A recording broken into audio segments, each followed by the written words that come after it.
Hi, my name's Kenna. I have a special interest in monster theory, and since they're on my nails right now, let's talk about ghosts, baby.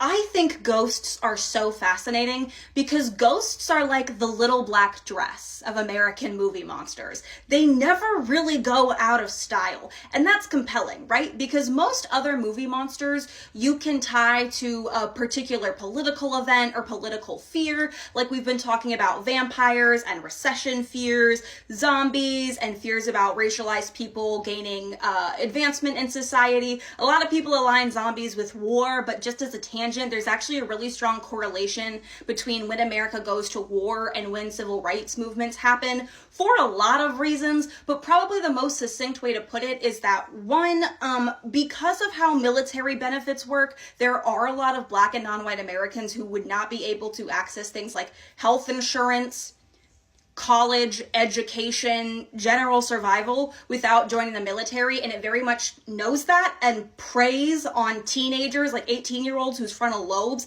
haven't developed in order to keep itself in service. And so something that frequently happens to Black people who go and fight in wars is that they are used as foot soldiers and or cannon fodder, and that in and of itself can be radicalizing. But also a lot of times what happens is Black Americans go over, fight in American wars, and realize that they are doing to other people what our own government does to us. And then they come back changed. And even if they don't, if you go to war for your country and come back with your body and mind ravaged, and then you get told you can't even sit at a particular lunch counter, well, you just might get pissed enough to protest. But ghosts are evergreen. It does not matter what period of American history or really media format you're looking at. You can find ghosts in popular media.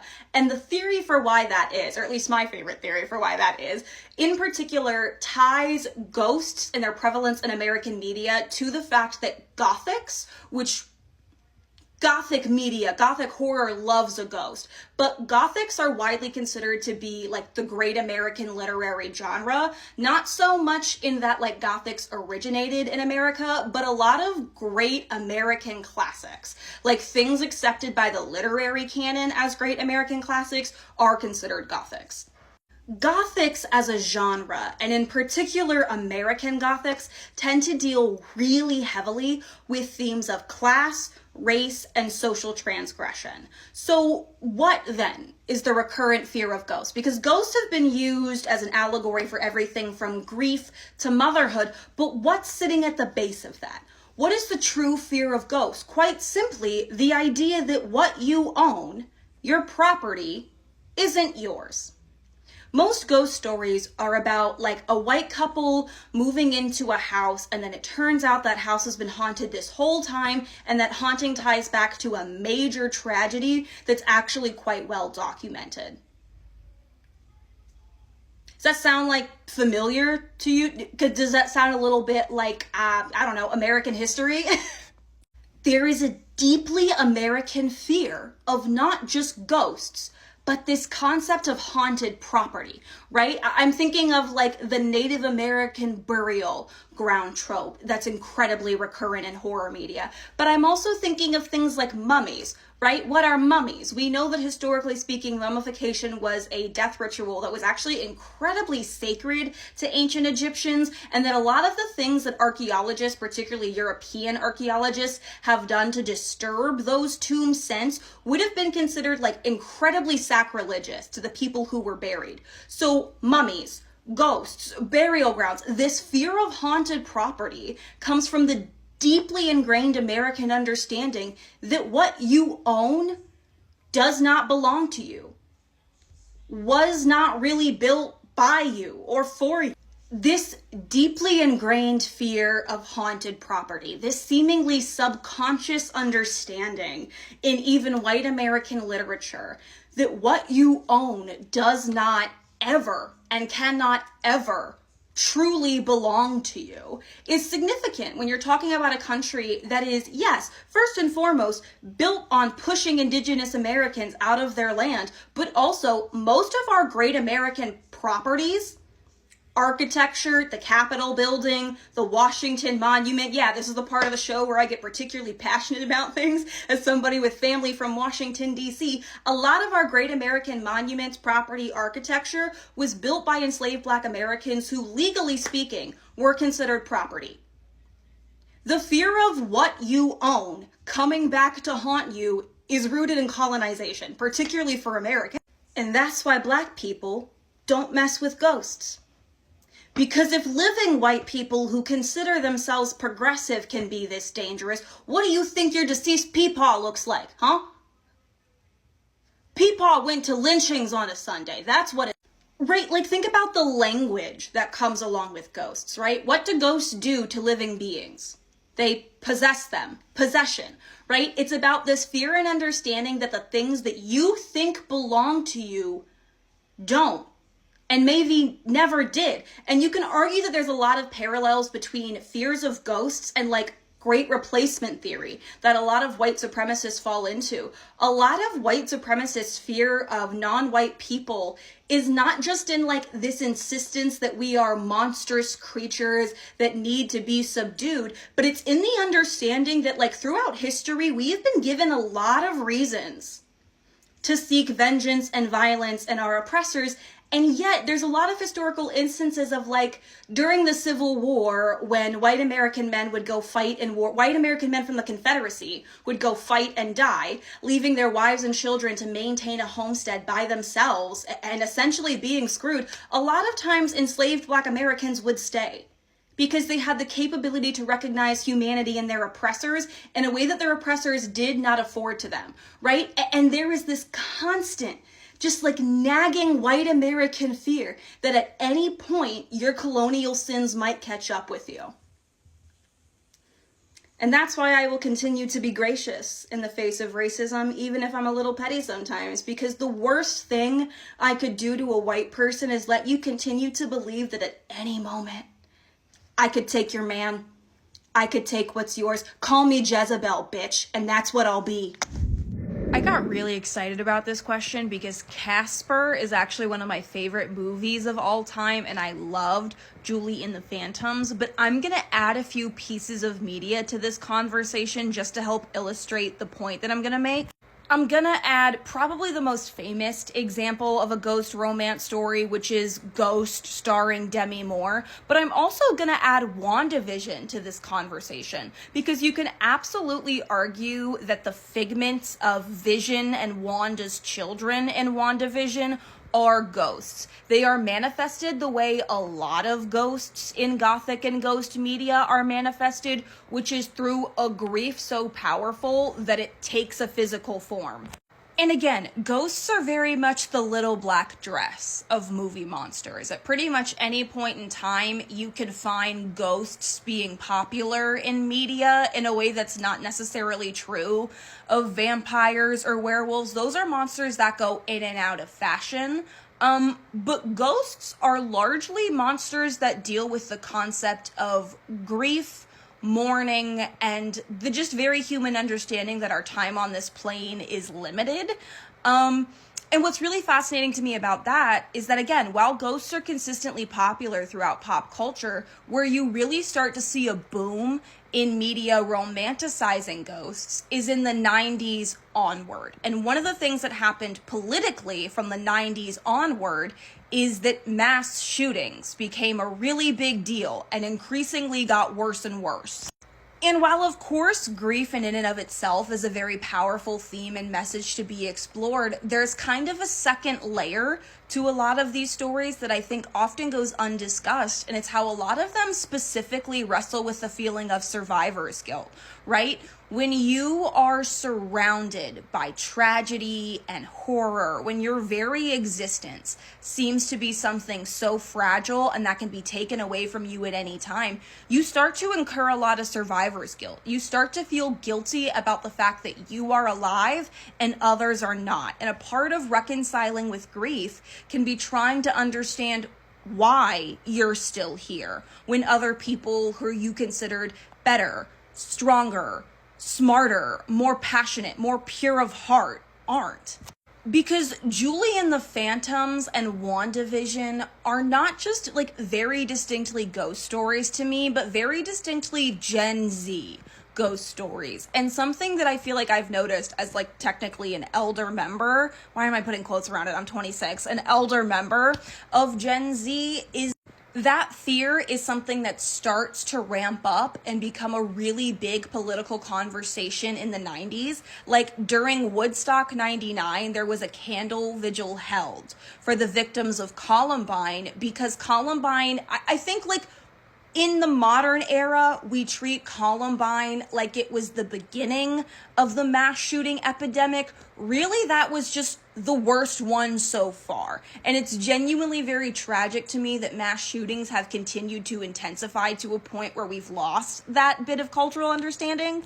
But something that Julie from Julie and the Phantoms, Wanda from WandaVision, the little girl from Casper all have in common is that their relationships to the dead and the concept of death itself are an active impediment to their relationships with the living, right? Wanda has effectively enslaved and has been like punishing and harming an entire town psychologically because she can't accept that Vision is gone and the life that she wanted with him is no longer an option.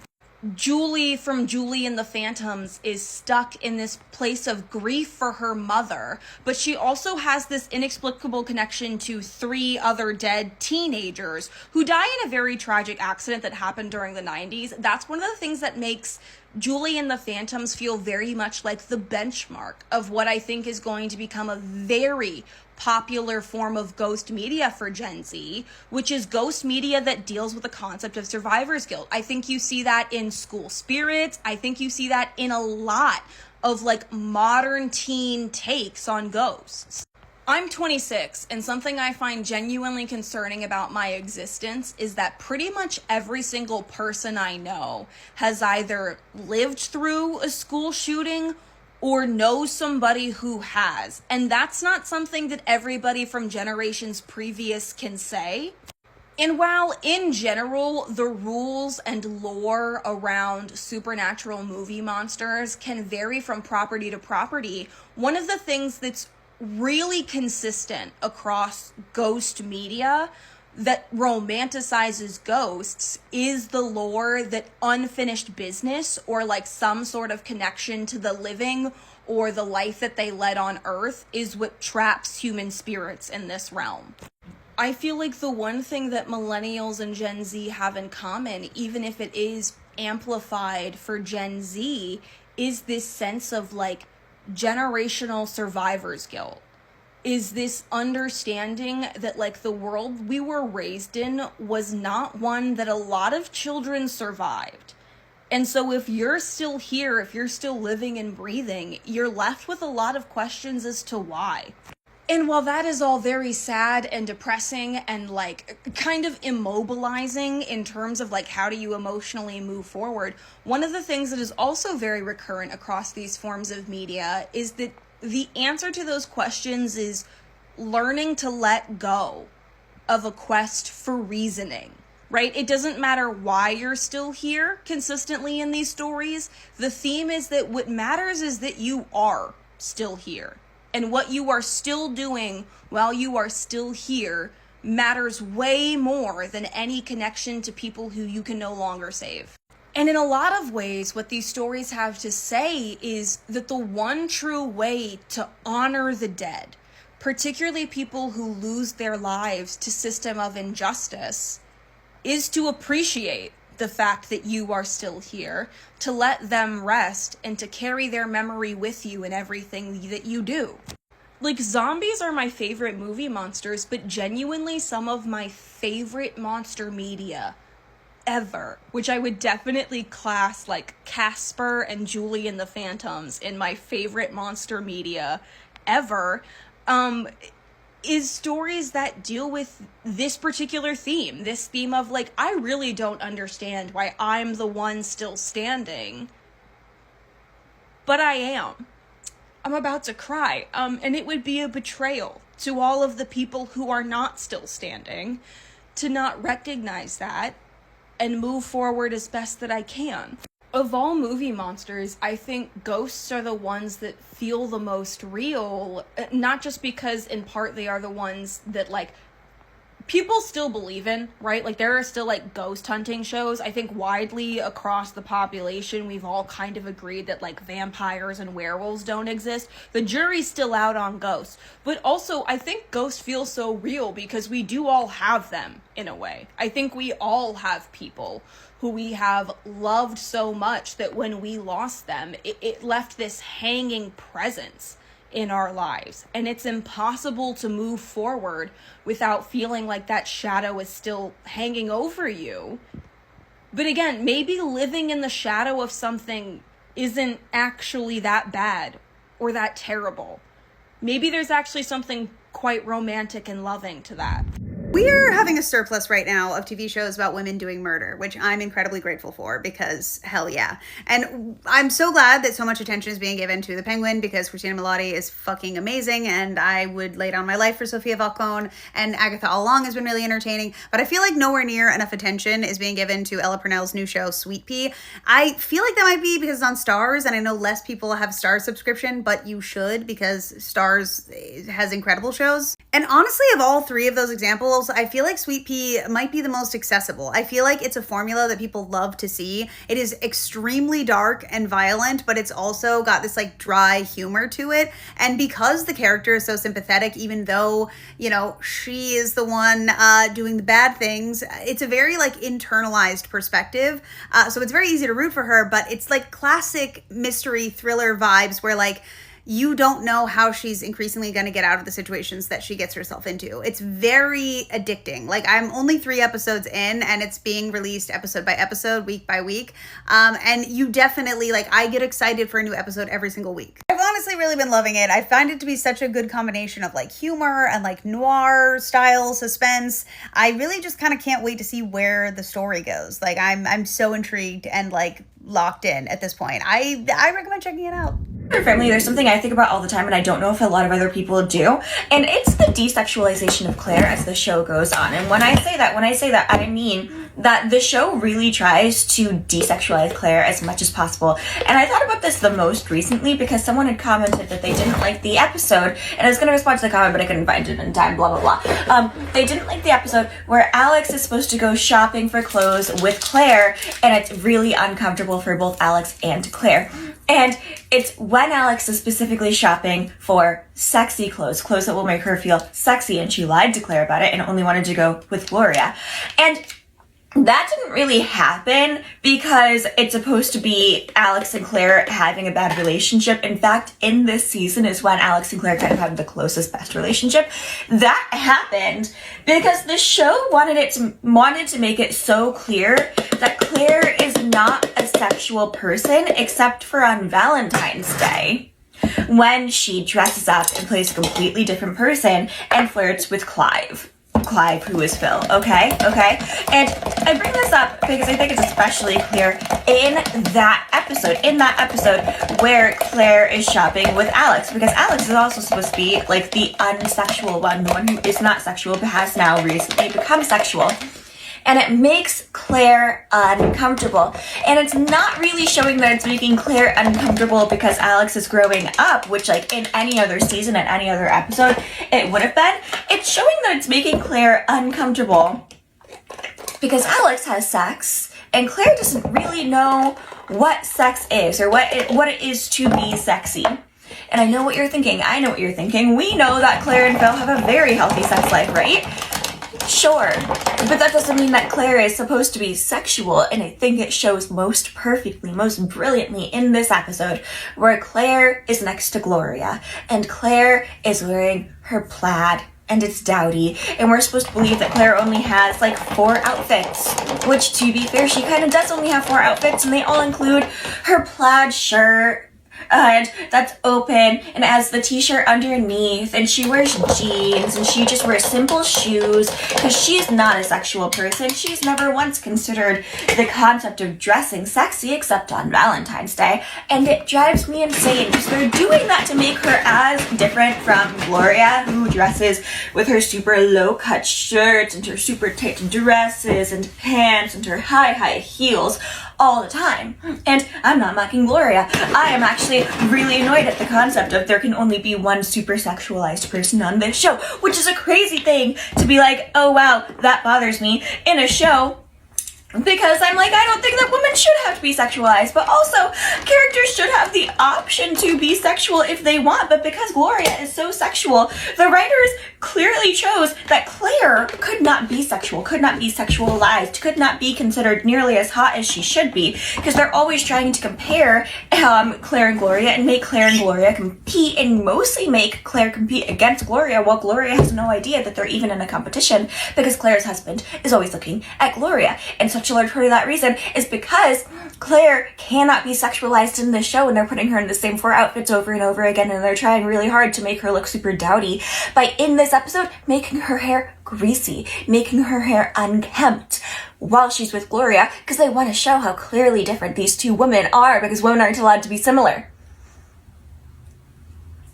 So anyways, when Claire is uncomfortable that Alex is dressing sexually for the first time, it's because Claire has never considered that Alex would be sexual, not because Claire doesn't think that Alex has the potential to be sexual, but very specifically because she's not supposed to be sexual. She has talked about this stuff with Haley, because Haley was clearly always sexual, but Alex was supposed to be like Claire, and Claire was never supposed to be sexual, so Alex therefore was also not supposed to be sexual, and that's a writer's issue. Okay, thank you, goodbye. You know that episode of Modern Family where Cam finds out that Mitchell has not put his name as Lily's last name on the birth certificate, so instead of it being Lily Tucker Pritchett, like with the little hyphen, it's Lily Tucker as the last name Pritchett, and Cam gets so mad, and at first Mitchell is gaslighting him and like, oh, I don't know how this could have happened, this was like, it was a mistake, it was an honest mistake, I'm so sorry. And Cam is like, you never make mistakes, you never make mistakes.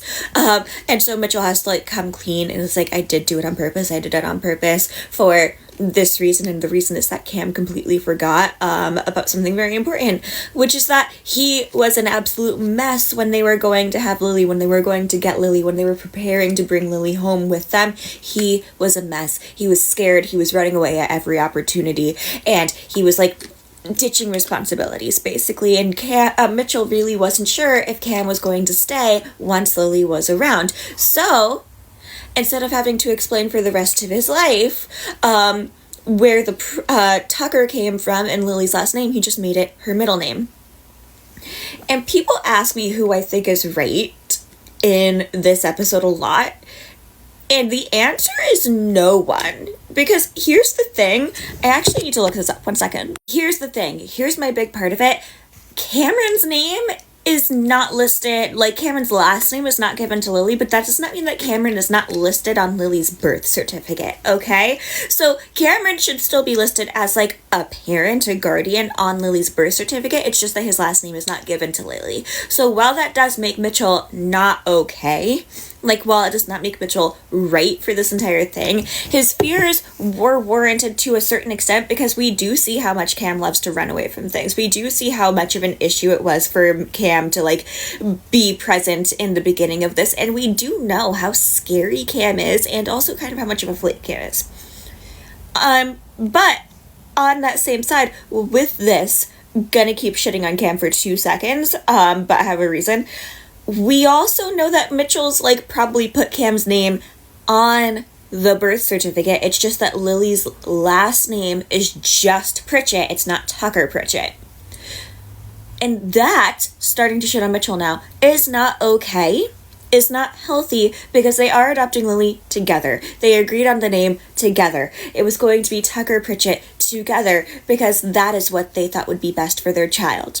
And if Mitchell wasn't sure that his partner would be a present parent once Lily has come, why is he adopting a child with that partner? Now, I do understand this to an extent. I'm going to bring Sandra Bullock in here because Sandra Bullock was in the process with Jesse James of adopting a child.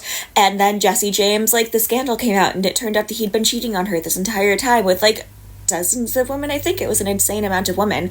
And Sandra Bullock ends up adopting her son alone and is a super awesome cool mom who loves her child, and I believe Jesse James has no rights to her child because that is her child. So, like, we see how this could happen, but that could also mostly happen in that scenario where there had been two parents and now there's only one parent, because that parent is Sandra Bullock, and she is very wealthy, and she is very renowned, like, all these things.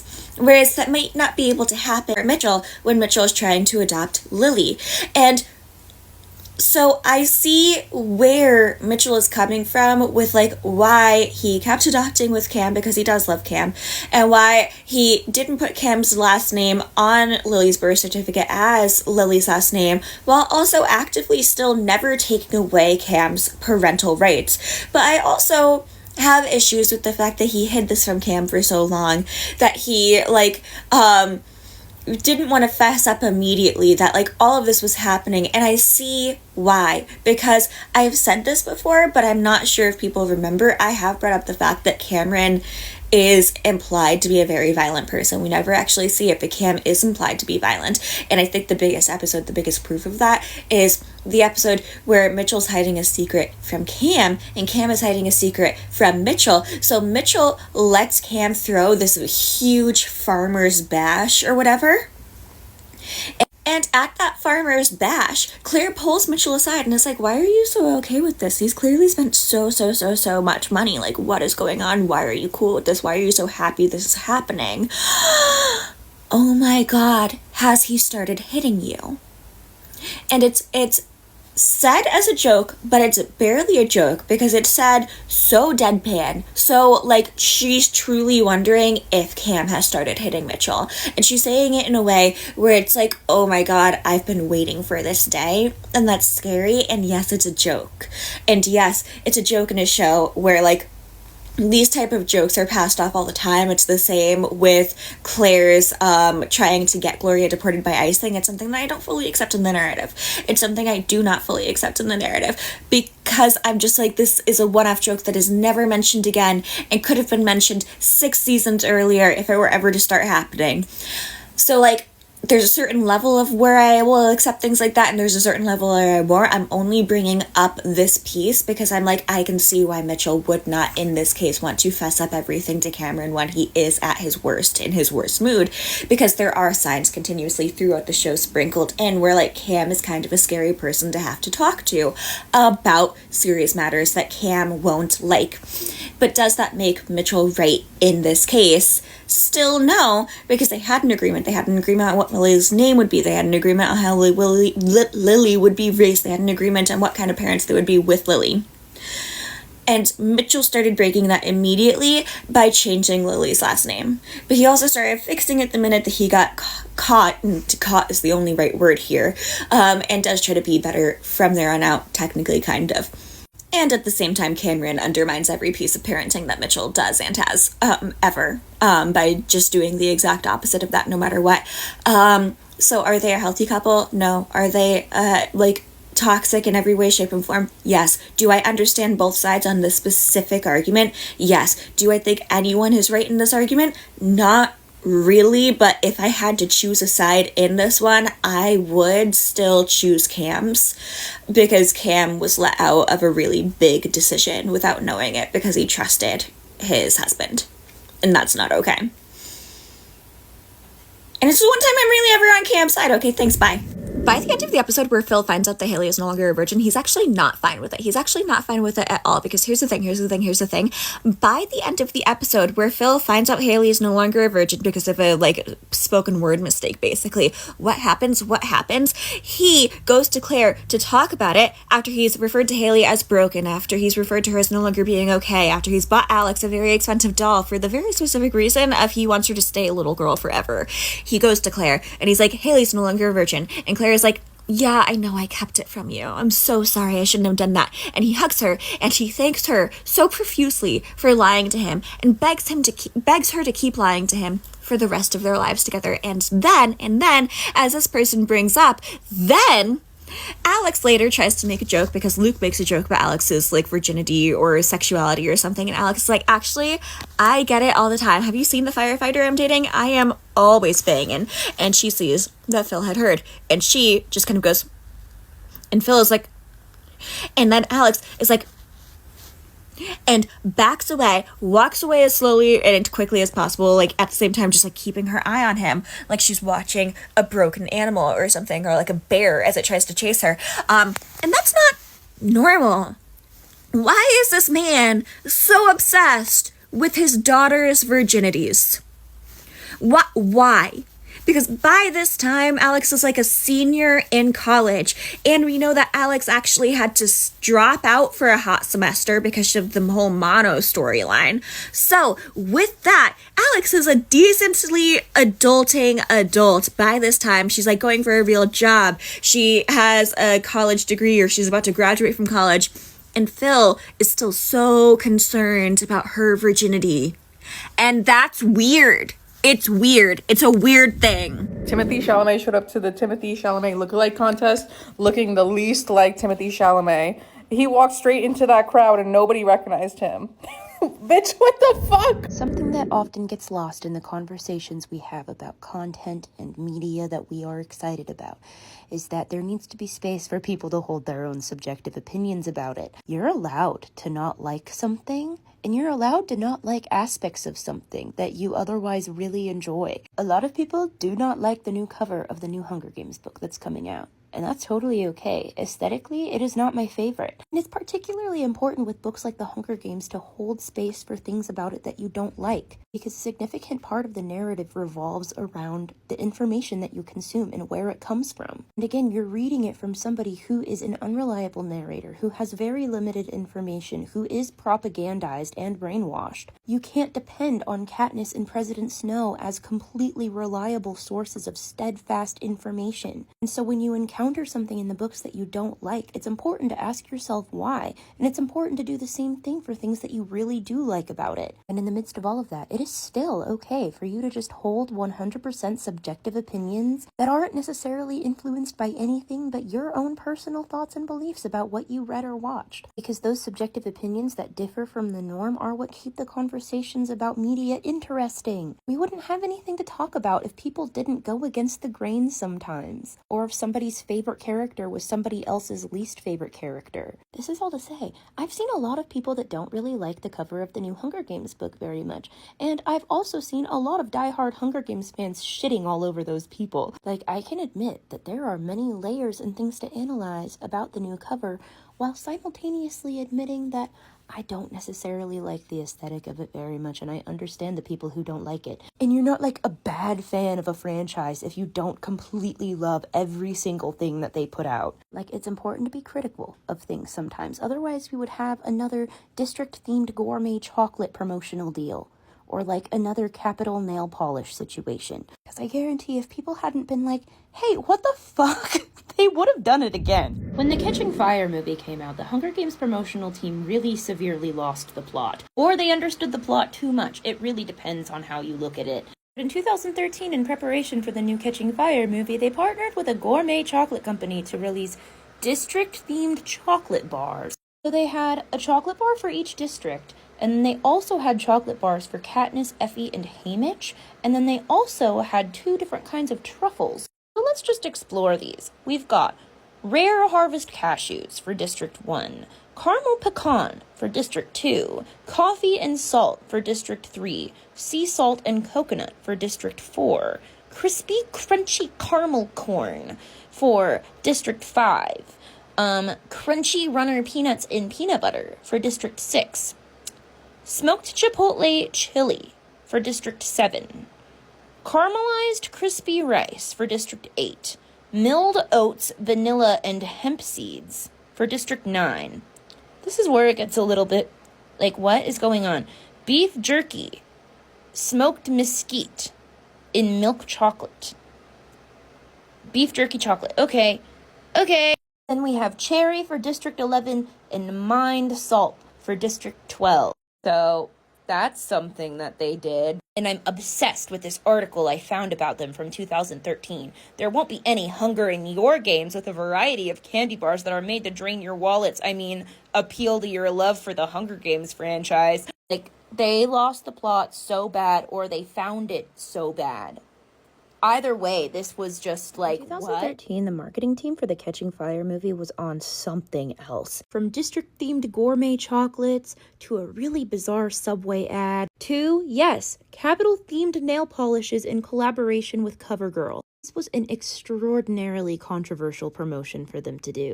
From a consumer point of view, this was a real-world example of Capitol-like behavior that we sought to criticize. But if you take a closer look at how these promotions fit into the greater narrative of the Hunger Games, specifically the Capitol nail polish, serves more as an ironic reflection of the themes of the Hunger Games. Specifically when it came to the critiques of superficial consumerism or the commodification of other people's suffering.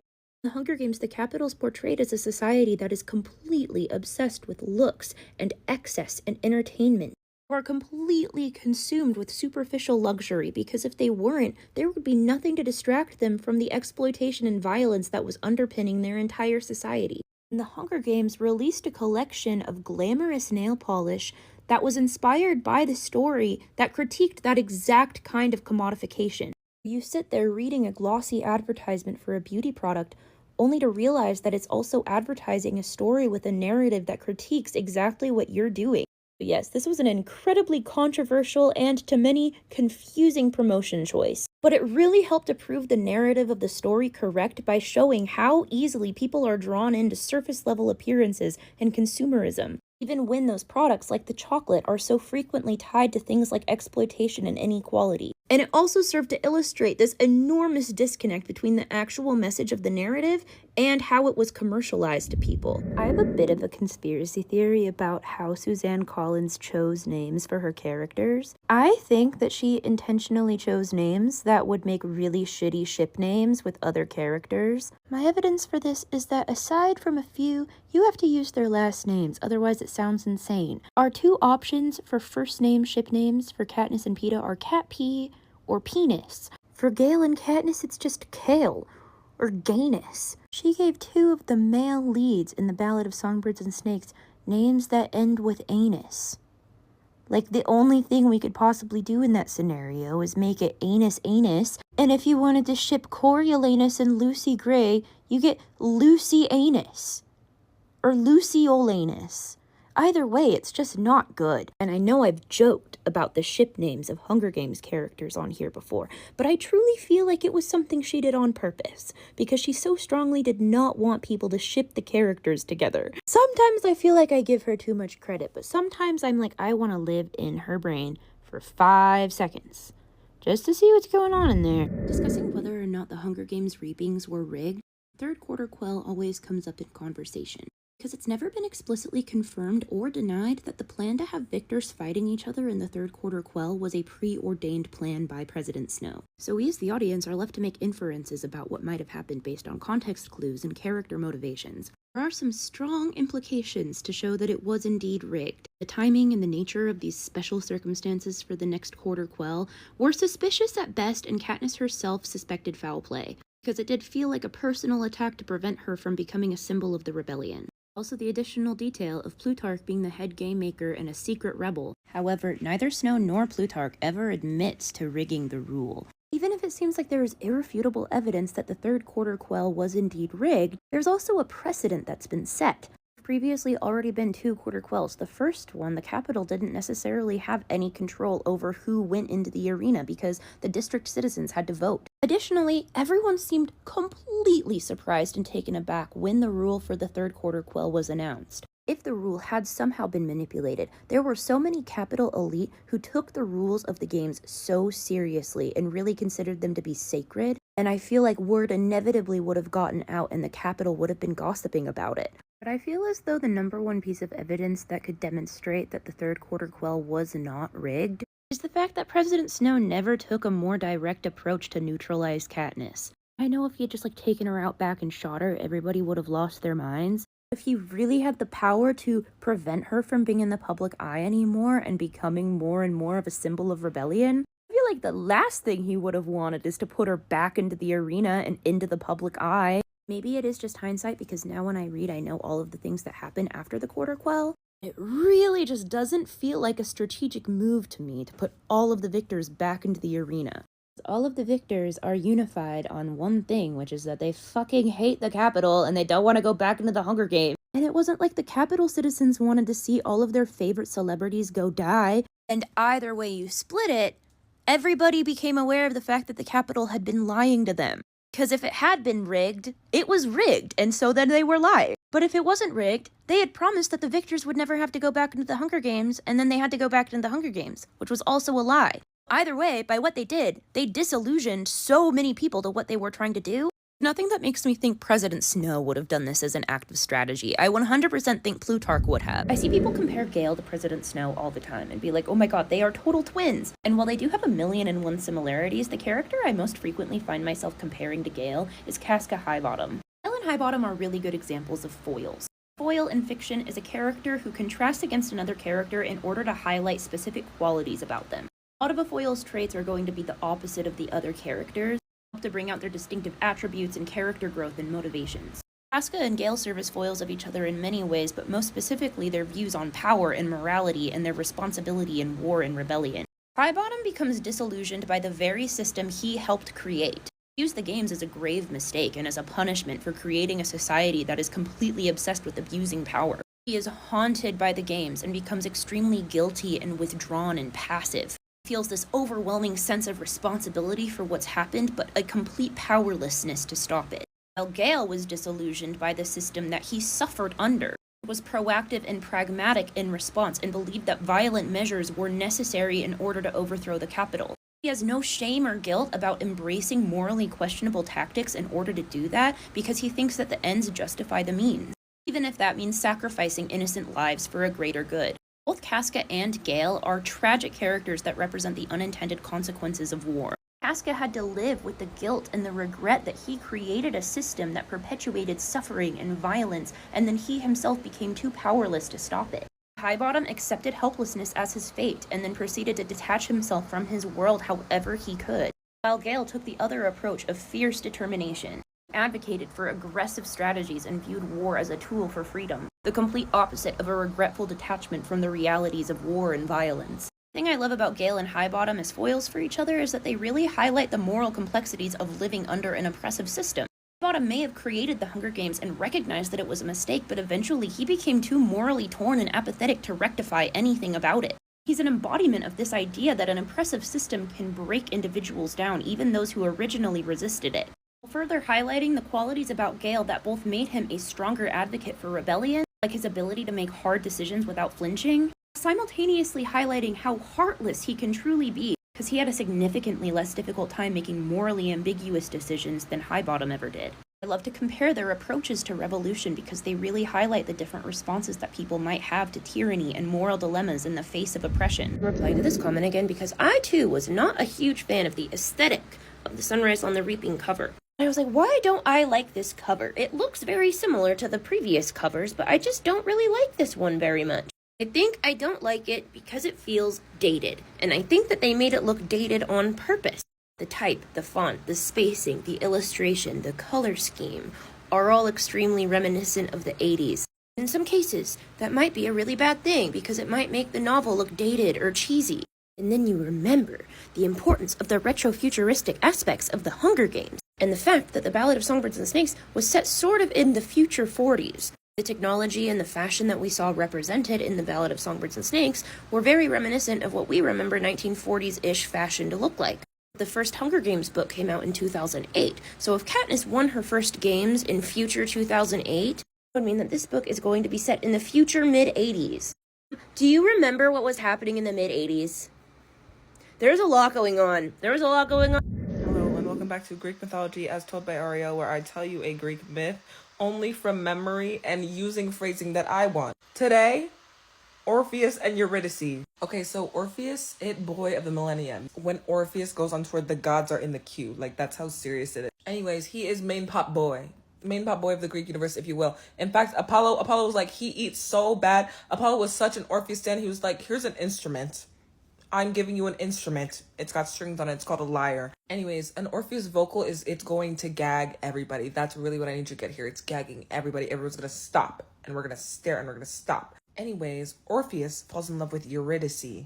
And then one day, I think it's the day they get married, which that's a tough break. She #dies, gets bitten by a snake, which, you know, the myths and lore of everyone, they love somebody to get bitten by a snake. They love to throw a snake in there.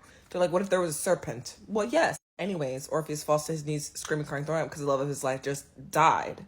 Like, he just married her. Like, it's their first day out here. Like, and everyone, he starts singing, by the way. He's gonna sing. That's one thing about him. He's gonna sing. And that song was so serious. That song gagged everybody so bad. If he had a concert of that one song, it would be like trying to get tickets to the Renaissance X Eras Tour collab. You are not getting tickets to that show. Like, anyways, everyone's hearing the song. Like, the trees, the animals, the gods are hearing the song. They're like, you know what? I think we're all sad.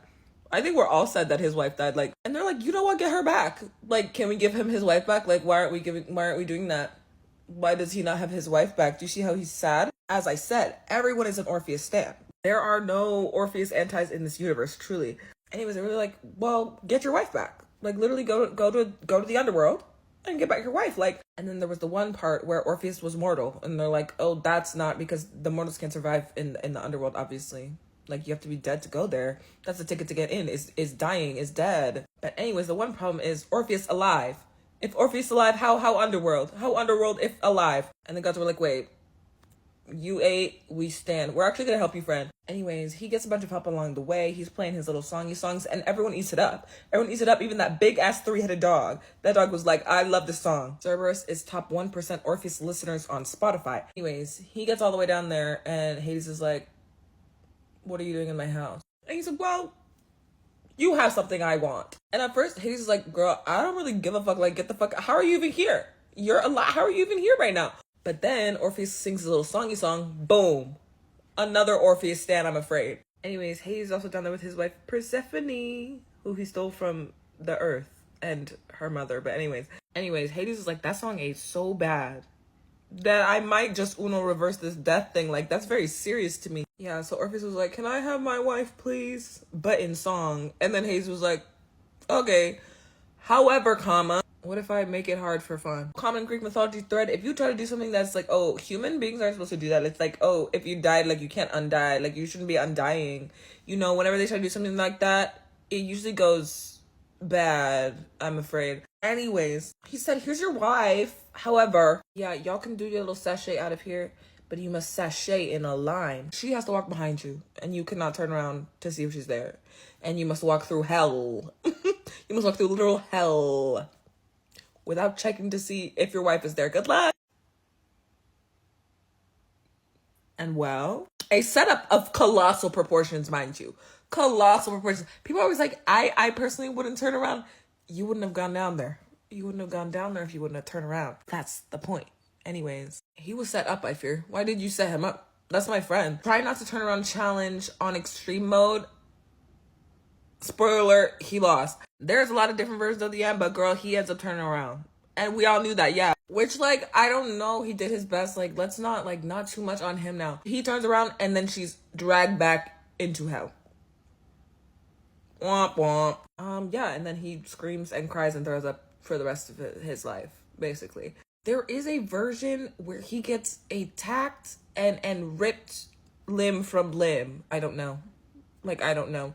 And also, why did anybody continue it after that point? Because if he dies, well, problem solved. Number of horror stories we hear about pregnant people who didn't get the medical care that they needed and then didn't survive. I don't think we understand just how dangerous pregnancy is and how we need adequate medical care. So this is a story from a really close friend of mine who wants me to share it on her behalf because she wants you all to understand not just how dangerous pregnancy is, but how vital it is that we have access to adequate medical care. About a year ago, my friend found out that she was pregnant. She went and got an ultrasound done and was told that she was having an embryonic pregnancy, which means there was a fertilized egg, but it was not developing into a fetus. So they gave her the pills needed to terminate, and she went on.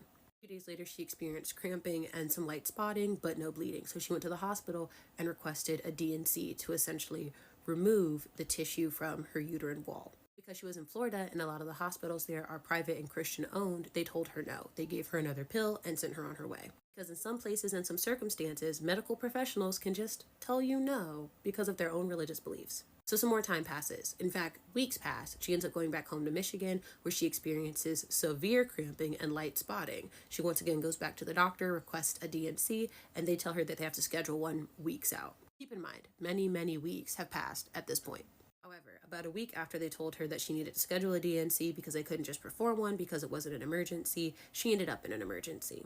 She ended up being rushed to the ER due to severe cramping and bleeding and ended up needing a blood transfusion and the D&C she had been requesting for weeks. My friend almost lost her life because she was denied a routine medical procedure over and over and over again.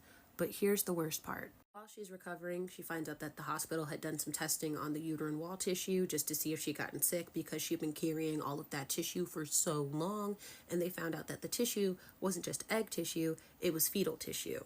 She was originally misdiagnosed on her embryonic pregnancy long ago, and because so much time had passed, she'd made it to her second trimester, and they made her sign paperwork for a stillbirth. She wanted to sue, but no lawyers would take her case for a host of reasons, so she dropped it. With no time to grieve, no time for bereavement, she's just kept it pushing for the last year. She recently received more paperwork from that incident recently.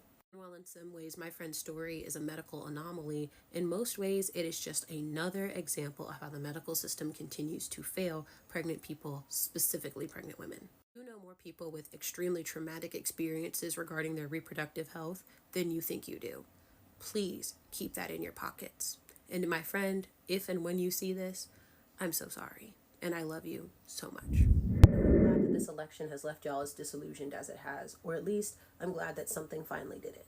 It's really disappointing that things had to get as extreme as they are for you all to get there. And it's also disappointing that it's the election between like a typical career politician and also like an insurrectionist psycho with a manifesto to do it. But like, I'm glad it's happening because I'm hoping in the future it will inspire y'all to action outside of just presidential election years. This election was always going to play out like this because y'all don't engage any time besides a presidential election year. This will be my third presidential election since I was able to vote, and this is the third election that evil man is on the ballot. It is also the third time I've seen people a year, maybe 8 months before the election, just start to really complain and hate the candidates on the other side, that we're always stuck in this lesser of two evil thing. And I get it, it sucks. Y'all don't vote in the primaries, you don't attend special elections, you know very little, if anything, about your state and local legislatures, you don't send emails or make phone calls or any type of protest or disruption, you barely engage with politics outside of the election year and then just kind of like forget that it happens like a TikTok trend.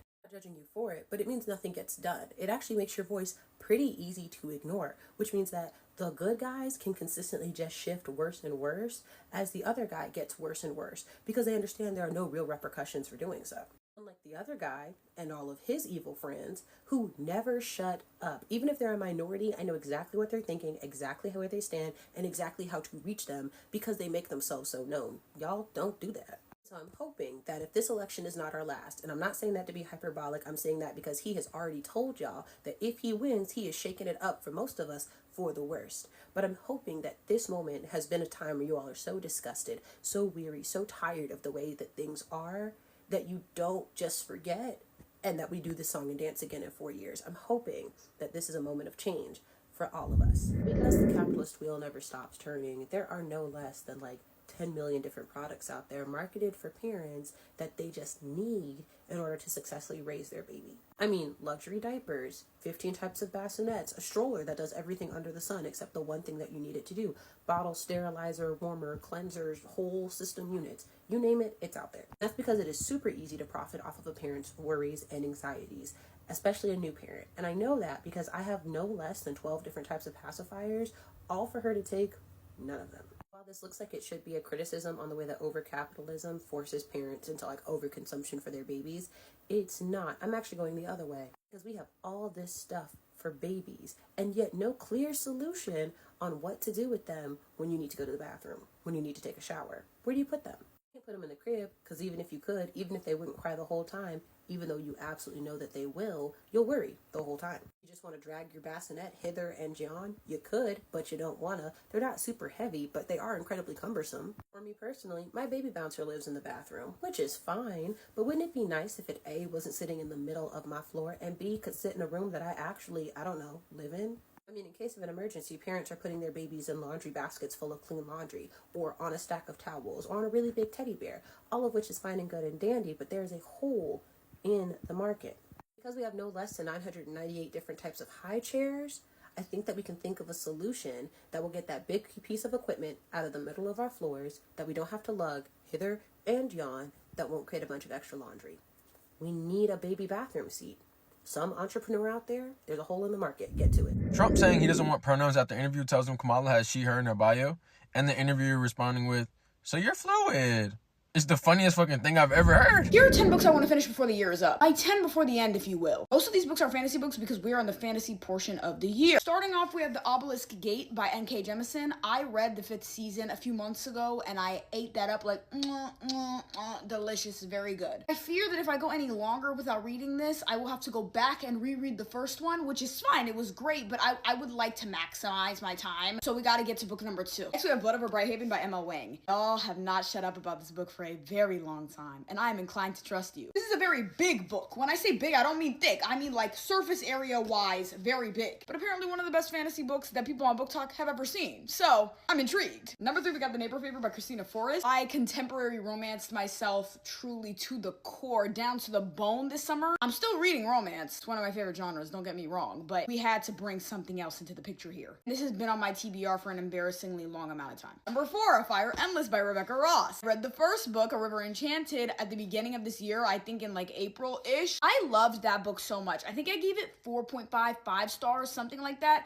So the fact that I haven't gone to this really tells you I was not reading a lot of fantasy this year. But now is the time. I may have to do a little recap of the first book because my memory, it's failing me, but this will get read nonetheless. Number 5, a book that has been on my TBR since February. Are you seeing the trend here? We have Lore of the Wild by Annalisa Brana. This is an enchanted library fantasy book. It has fae in it. I feel like I say this all the time. It's been a while since I read a book with fae in it. Therefore, what better way to get back into that world than with this book? Number 6, we have Lady Macbeth by Ava Reed. Lady Macbeth was a highly anticipated read for me this year. You may be wondering, if it was highly anticipated, why ain't you read it yet? Shut up. Cut it. You're asking too many damn questions. Like Ava Reed's other books, I just feared that this was going to be a lot darker than I was in the mood for at any other point this year. If I'm wrong, definitely let me know, but that was the vibe I was getting. That's why I haven't read it yet. Before the end of the year, she will be read. Trust? Don't trust. But trust, you know? 7, The Poppy War by R.F. Kuang. This, I'm disappointed in myself about this one. I am. Poppy War is one of those books that when I first got onto Book Talk, I knew I had to read it. So I am shocked that it has taken me this long. The fact that this was her fantasy debut and it's as popular as it is truly says enough about R.F. Kuang's writing ability. Y'all know I love Babel. When it comes to this, I have no other expectations other than to love it. Number 8, we have The Will of the Many by James Islington. This was actually a pretty recent edition. I didn't tell myself I was going to read this until fall started. Fall is starting to tick by. It's been a month of fall, so it's time to get into her. But I'm not gonna lie, I haven't read a 600+ page book in a minute, so I am a little intimidated by it, but I have faith in myself, and I have heard that this is one of the best books that a lot of my mutuals have ever read, so that gets me excited on the inside. For 9, The Secret History by Donna Tartt. This might as well be considered a modern classic. Like, at this point, so many people have read this book, I am outside of the club. I know very little about this book, like very little, so little that I can't even give you any description. So if you can give me a better description than I could give you, definitely tell me. Let me know. Actually, don't tell me and don't let me know. I like to go into books blind. Thank you. Sorry about that. Lastly, Intermezzo by Sally Rooney. Another highly anticipated read of the year. However, my excuse is that this did come out fairly recently. It came out last month. I read pretty much all of Sally Rooney's books. The only one I didn't like was Conversations with Friends. But I read that so long ago that I would probably have a different opinion at this point in my life. But I have heard that Intermezzo is that book in her collection that even if you don't like Sally Rooney's past work, you would really like this one. So that's telling me I'm a really like this one, even though I already liked her other books. That's telling me that if this is universal, you know it hits. I am low-key in a reading slump though, so what are we gonna do about that? Okay, I made the most fun discovery when I was in Montauk last week. I blew out my hair. That's why it's looking like this, okay? Okay, we're in the middle of the process. Don't mind it. But I found the little bookstore, as I always do when I go to a small town, okay? Bought a couple of books, but the one book that genuinely shook me, this had me shaken to my core. This book right here, The Girl Who Was on Fire, compilation of essays that other YA authors wrote about the Hunger Games trilogy. If you do not know, I am one of the biggest fans of the Hunger Games trilogy. It is my entire life. It has been my entire life since I was in middle school. How did I not know this existed? Like, some of the people that contributed to this, some of the essays seem like they'd be kind of funny. Other ones are very serious, like analyzing certain aspects of the Hunger Games world. In The Girl Who Was on Fire, 16 YA authors take you back to Panem with moving, dark, and funny pieces on Katniss, the games, Gale and Peeta, reality TV, survival, and more. This came out in 2011. This has been out for 13 years. How did I not know this was a thing? Sometimes you make discoveries when you're wandering, and I certainly did.